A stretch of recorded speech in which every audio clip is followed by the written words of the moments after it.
Hey there, welcome to the very first episode of 5 Minute Astrology. In this session, number 11, we're looking at how do you think?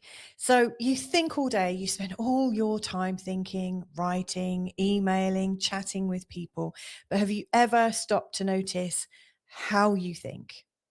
Because that's what today's astrology is about. Mercury is really strong in the sky. He's just gone into the sign of Virgo. And so thinking, learning, and communicating is really, really important. So, what we're going to do in this 5 minute session is get into our Mercury. First thing you need to do is grab your chart and then find the symbol for Mercury.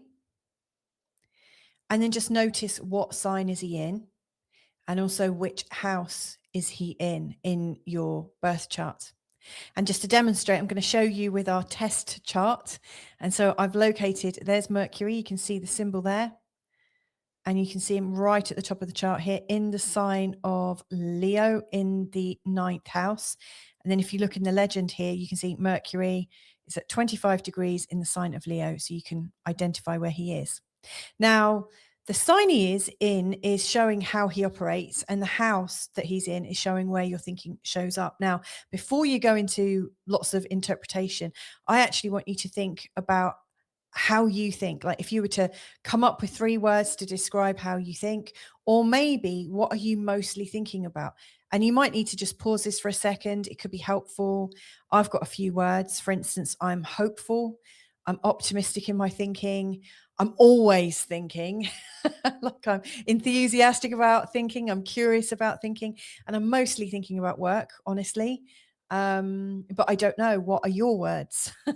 What is showing up for you? Now that you've thought about how you think and also what you mostly think about, let's have a look at what these might mean.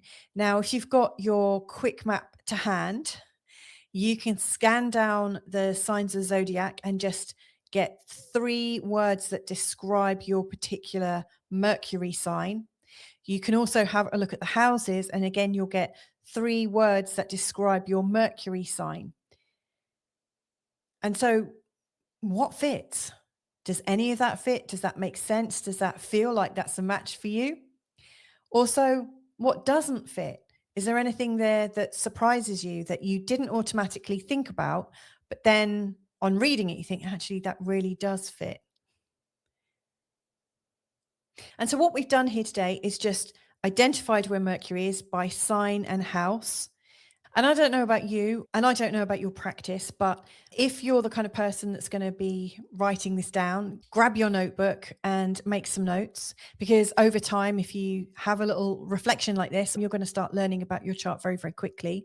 Or you might want to start typing into a document. There's going to be lots of stuff that comes up. So that's the end of the first session. Really simple. Like I said, it's 5 minute astrology.